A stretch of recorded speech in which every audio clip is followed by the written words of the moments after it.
Welcome to Mic Check by Blue Sky Podcasting, where we help businesses think more clearly about podcasting, content, and trust building in a noisy world. I'm your host, Casey Cumbest, and today I'm joined by Jonny Holston of Bridge Selling. Jonny, thanks for being here today. Yeah, thanks for having me, Casey. For everyone listening, my name is Jonny Holston. I run Bridge Selling, and we focus on three areas. We help companies get really clear on their sales strategy. So what's their game plan for a conversation with a buyer?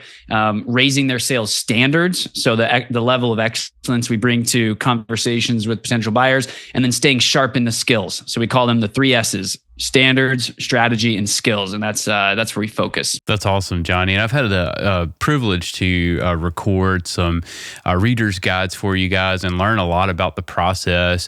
I would love for you to take a quick second, and for anyone watching or listening, what do you feel like is the one thing that sales teams get wrong? I know you don't want me to do this, Casey, but I have to shout you out because you guys and your team did a really, really great job with those reader guide videos. So thanks for that. If you're listening, Casey's your go-to for anything like that. I think the big thing that sales teams get wrong, it's I hate to say it's a blend of the three S's I just gave, but oftentimes they have no playbook or no game plan going into a conversation with a buyer. So we know data tells us 80% of businesses have zero process for their sales process, defined and mapped out. And when it comes to sales reps, like a larger team, 68% of sellers go into a conversation winging it completely and just kind of going by the seat of their pants, and what I call slot machine selling. So they hop on a call, they pull the crank, they hope that it's a jackpot, and if not, they move on to the next. So going in with no strategy, just kind of winging it, that really is the biggest thing that I see, because even if a imperfect strategy is in place, it's still going to be better than nothing at all. So I would say that's the biggest thing that I see. I love old Southern sayings. And I think one that really has stuck with me over the years is what got you here won't get you there. And I feel like with sales teams, that's a lot of what happens. They have this lone wolf sales guy. He's done great. He's grown his line of business. But then as they try to scale, as the business evolves, it feels like things sort of fall apart at scale.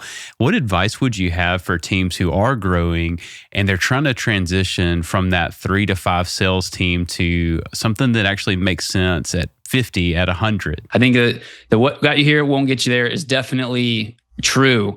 And I would say the home run or the game plan, like the way you need to go if you're trying to go from 3 to 5 to as many as you can possibly hire, is figure out who's doing it the best, and don't necessarily ask that person to teach or train or be the sales leader. I think sometimes that's a great fit. It's not always the way to go, but that person should still be your model. It should still be who you're shaping things after. So if you're trying to grow and scale, use whoever's doing it well, whether that's the founder or founding sales rep or solo contributor who's crushing it.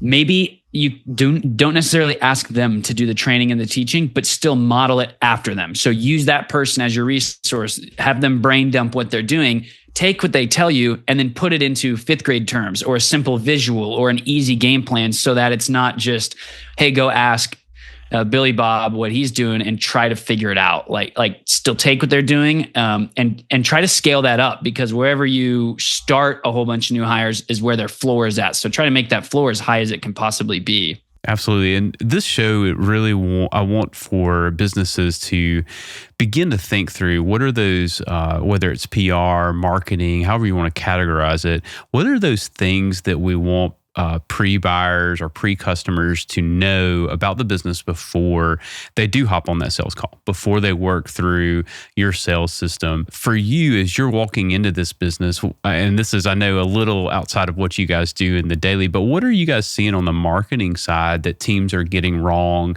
that would make that sales process so much more easy and so much more seamless? Well, I think there's a few things, because it frustrates buyers too.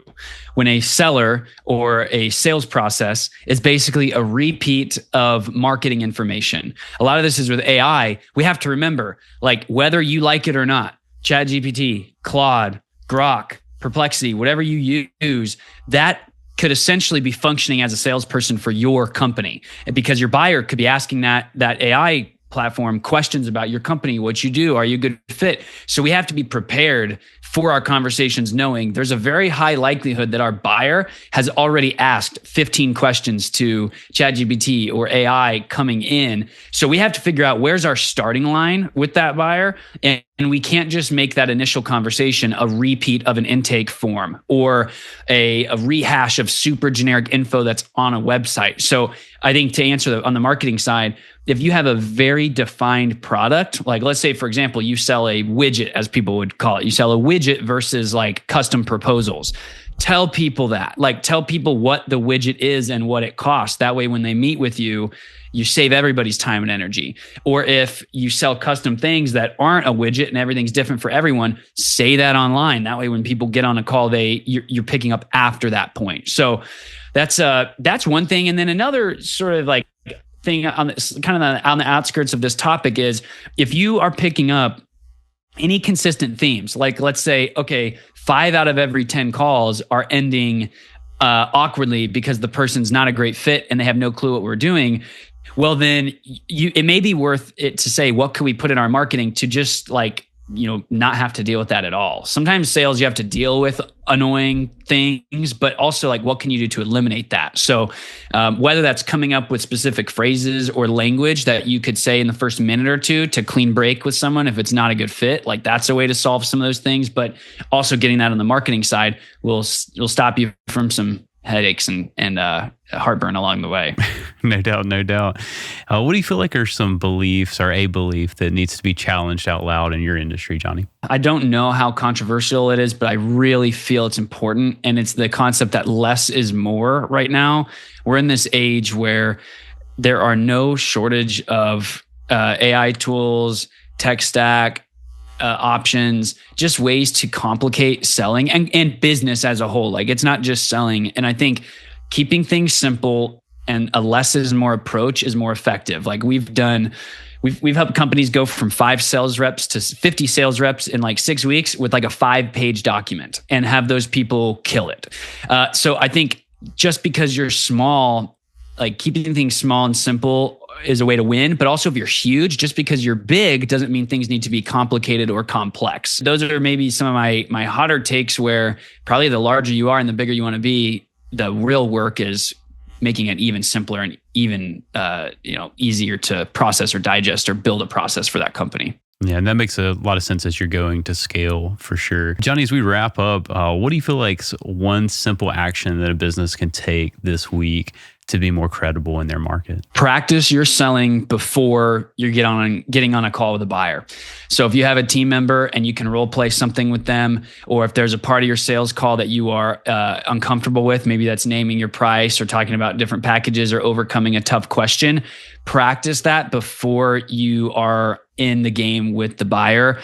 You could do that with a team member. You could do that with an AI tool and just tell it, hey, here's the scenario. I want to practice this. You could go in your bathroom and say it in the mirror. But if you can say something out loud and practice it before you get on a call with a buyer, that is going to raise your credibility far more than most people give themselves credit for. So that's one thing that I would say to do. Love that. And Jonny, where can people find out more about you and your business? Yep, bridgeselling.com, the place to go. Also LinkedIn, Jonny Holston as well is a great place to connect with me as I'm on there way too much and I will see your message. So you can always hit me there. Awesome. Jonny, thanks so much for your time today. Casey, thanks, brother.